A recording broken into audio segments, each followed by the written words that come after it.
What's wrong with you people? Good morning. Welcome to Not Another Baptist Podcast. Kyle, it was so good to see you in the flesh this week in McAllen, Texas, where our flesh was burning off. It was so hot, but so good to be there. How are you doing? Man, I'm good. I'm dragging like I typically do after an event. I didn't have to drive 9 hours like you did, but just had a long week. It was good. Met lots of folks. Had lots of great conversations about what we do at NAM and about the replant team. But it was really good to be back in my own bed last night because I know I'm getting older. Because every time it's like, getting a hotel, and it's like, this is not my bed. This is not my pillow. This is not. Yeah, we drove. So I took two of my girls with me. Two were at camp and are at camp today. And as this goes live, will begin their journey back from Louisiana Tech University. And I can't remember what camp they're doing. Student Life, one of those. Anyway, so I took the two that were left with me, and we drove down and made a last-second decision just because of timing. To go on to Corpus Christi instead of McAllen, and we ate on the water. There was like a restaurant that had like a little pier that just was floating, so it was a bit kind of weird feeling because you're eating as you're kind of moving up and down a little bit. And we had a good 2 hours to spare, and so we also took a little boat tour and went along the little bay there. Got to see the USS Lexington, I believe it is, from afar, and wave at the people on that, and had hoped to see some dolphins. We were told that dolphins were around. We did not see them. The boat before us did, but we didn't. But we had a good time. And as I was coming into Corpus Christi, your boy got him a little speeding ticket. So that was fun. The lady goes, do you know why I pulled you over? I said, because you were hiding on the other side of a hill as I came from 75 to 65 miles per hour speed limit change. She kind of tilted her head. That wasn't the answer she was looking for. And so I got my ticket. I would like to point out, I never got a ticket in the Mustang GT, the Mach 1, or the Corvette, but the Silverado, baby.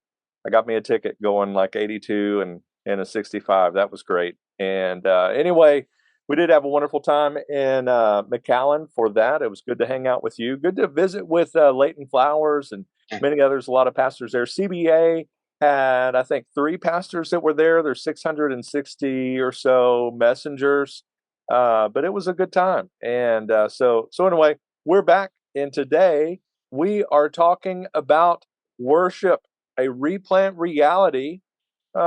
Stop me if you've heard this before. Don't ask us to change the music style.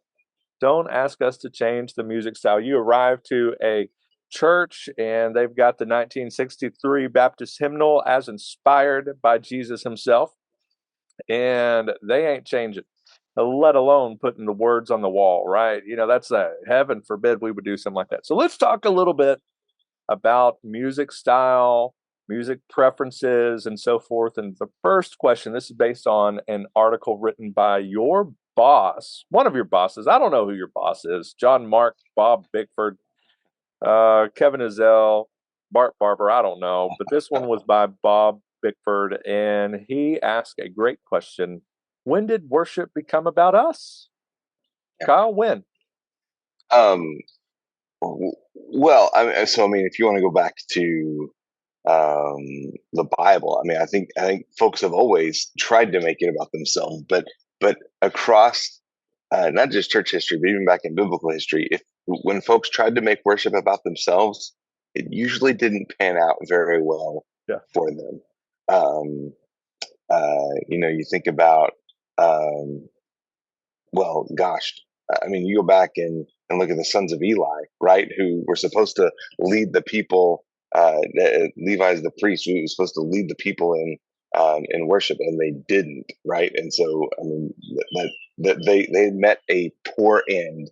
And then even in the New Testament, you have Ananias and Sapphira in Acts chapter 5, who brought their offerings, but tried to make it about them. and that didn't end well for them, right?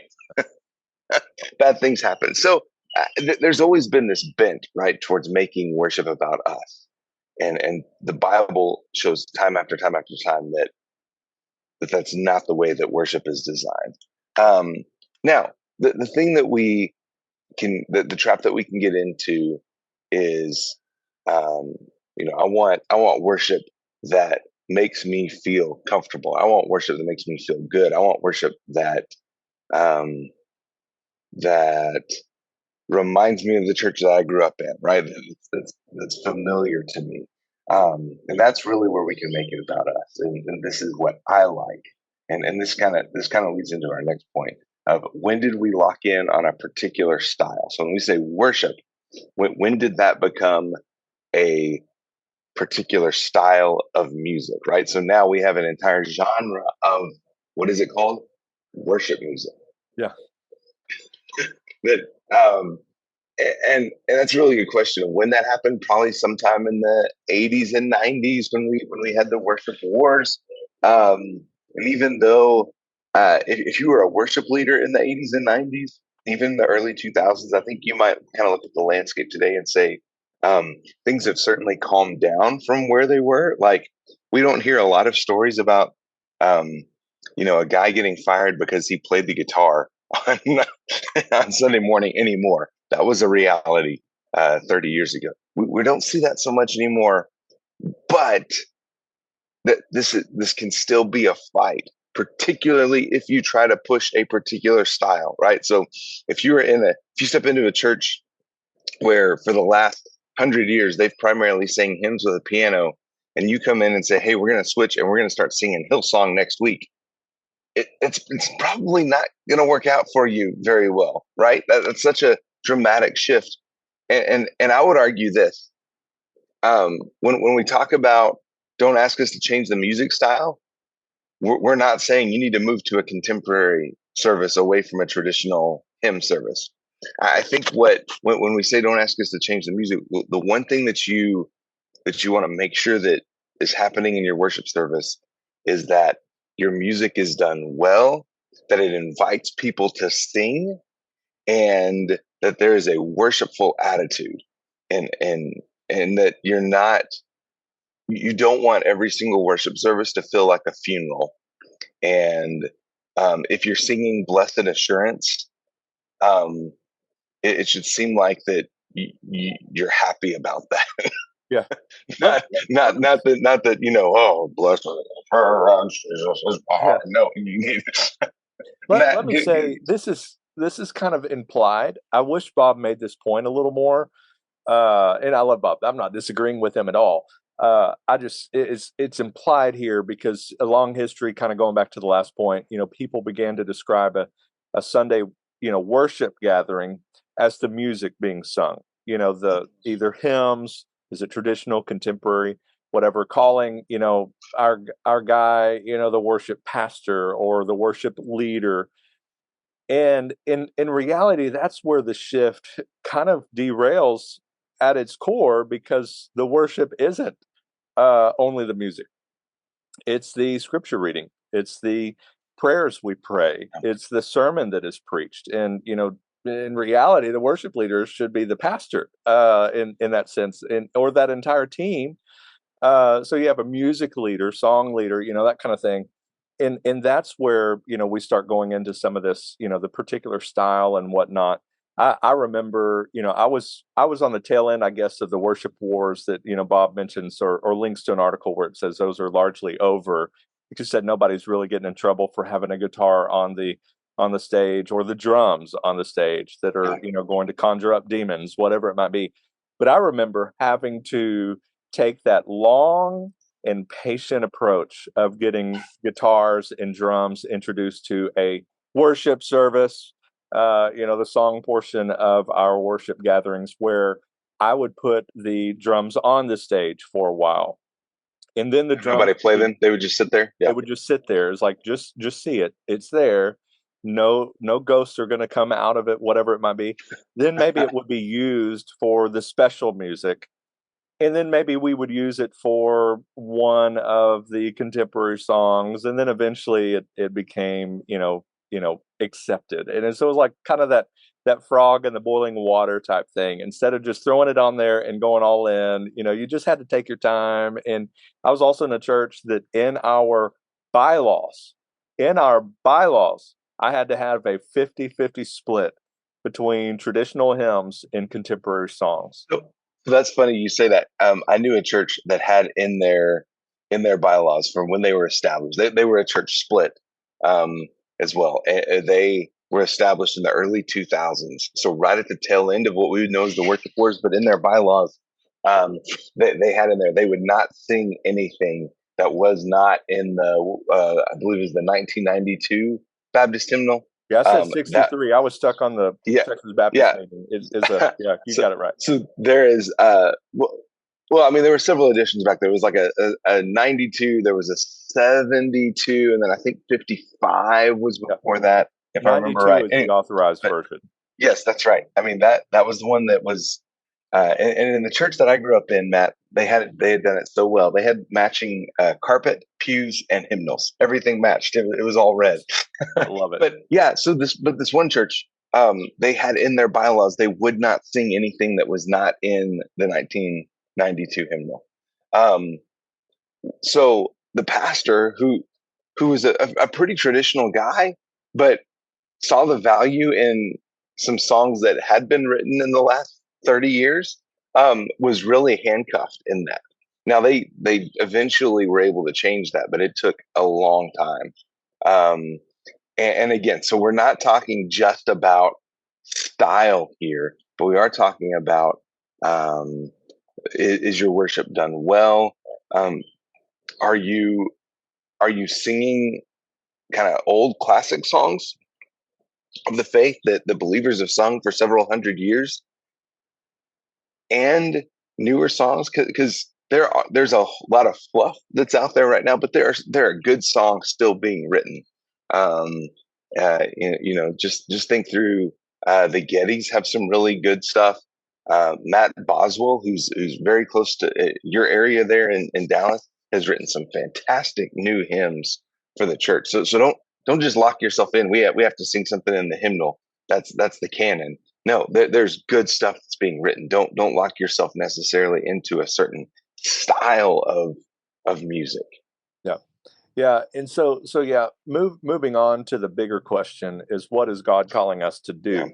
One of those, the pro tip, my suggestion would be work on your wording, teach your people that worship is what we're really doing, from, the prelude all the way to the postlude, and in sending us out on mission. And Bob does make that point and ask, what if every church, regardless of whether they're singing newer songs, older songs, he says style of worship, style of music, whatever it is, the liturgy they choose, all of that. What if they determine to evaluate their worship in light of God's glory, and then plan all of the elements that make that up? Your preaching, your prayer, your scripture reading, what's your responsive reading? We don't do those as much anymore. All of that kind of stuff that illuminated, inspired, and mobilized God's people to be on mission. What if we? So that's what God is calling us to do. We're coming there to be refueled, to be refreshed, to be encouraged, to be edified, to be equipped, to be all of those things, to be sent on mission. And so ask yourself, the music that I'm singing, the scriptures that I'm reading, the prayers that I'm praying, does it have that in mind? Kyle, what would you add to that? Yeah. In this article, he includes a quote from Joe Crider, who's a professor of music at Southwestern Seminary. And he says this: if your church's concept and definition of worship is woven together by a thread that looks and sounds like music, your church is missing out on what biblical worship is. Yeah. So the whole idea of worship, and you touched on this with what Bob said at the end, the idea of worship goes far beyond music. Um, and so when you're evaluating that, don't just ask. So if you're talking about music, ask, what do we need to address with our music, right? Not what do we need to address with our worship. Um, when you're talking worship, there's so much about that. There's personal worship. There's your corporate worship gathering that is from start to finish. So don't limit that to an idea of music. But if you're talking about music, let me give you, as a former worship pastor, just a couple of things. You don't have to be the hippest church in town. You really don't. That one of the great things about our convention of churches is we come in all flavors. There are uber traditional churches, there are uber modern churches, and everywhere in between. Cowboy churches. You name it, we've got it, right? You don't have to push the envelope when it comes to brand new worship, right? So you don't necessarily need a rock band on stage. That's not going to be a silver bullet that helps your church to grow. What you do need to do is find, if we're talking about music, a music style that matches the culture of your church, that works for the culture of your church that you're creating, and that helps connect with your community. And that helps point people to Jesus. That's the ultimate thing, right? And that can be done with a rock band, that can be done with a bluegrass band, that can be done with a piano and organ. But make sure that you're singing songs that tell biblical truth, proclaim biblical truth, and point your people to Jesus. And whether that's the old rugged cross, or whether that's Chris Tomlin or Matt Boswell, find music that proclaims truth and points people to Jesus. Yeah, and to add to that a little bit, whether your church is full, when we're talking about style, whether your church is full on traditional, contemporary, do it well, do it with excellence. Know that you're doing it not to please the people out in the pew, but ultimately to honor and glorify Him, to glorify God. But if you are somewhere in that balance of contemporary, leaning that direction, remember that you can also do traditional songs in a very contemporary way.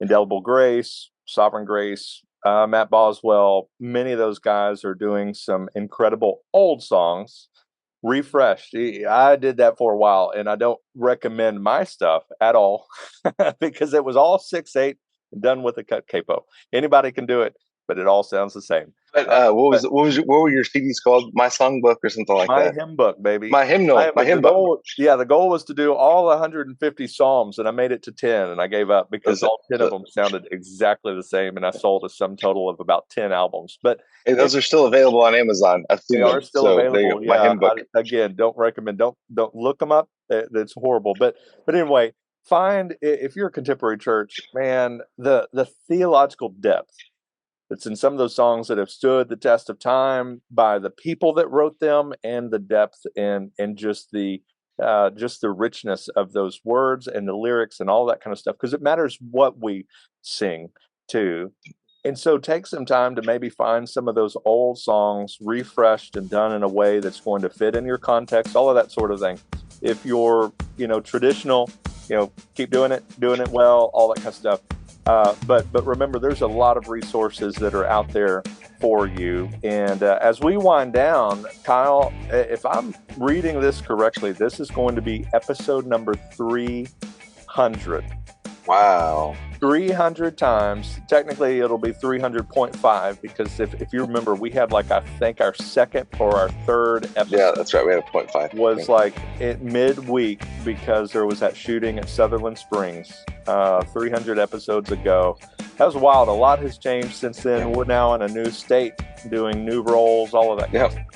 It's been a good run, y'all. See you. Thanks for listening. See you later. April Fools. Anyway, man, appreciate you. And until next time, may your coffee be as black as night and as bold as the gospel we declare. And yes, the Yankees are in last place, and the Rangers are in first place. Bless it. One of those brings me great joy. This podcast was sponsored by Southwestern Baptist Theological Seminary, and they provide theological education that includes both academic challenge and hands-on ministry experience. Wherever God calls, Southwestern Seminary will help you get there. And the best way to experience Southwestern is to attend Preview Day on October 20th. See firsthand all that Southwestern Seminary has to offer. During your visit, you'll tour the campus, meet faculty members, chat with current students, and experience the unique campus community of Southwestern Seminary. Register today at swbts.edu/preview. What's wrong with you people?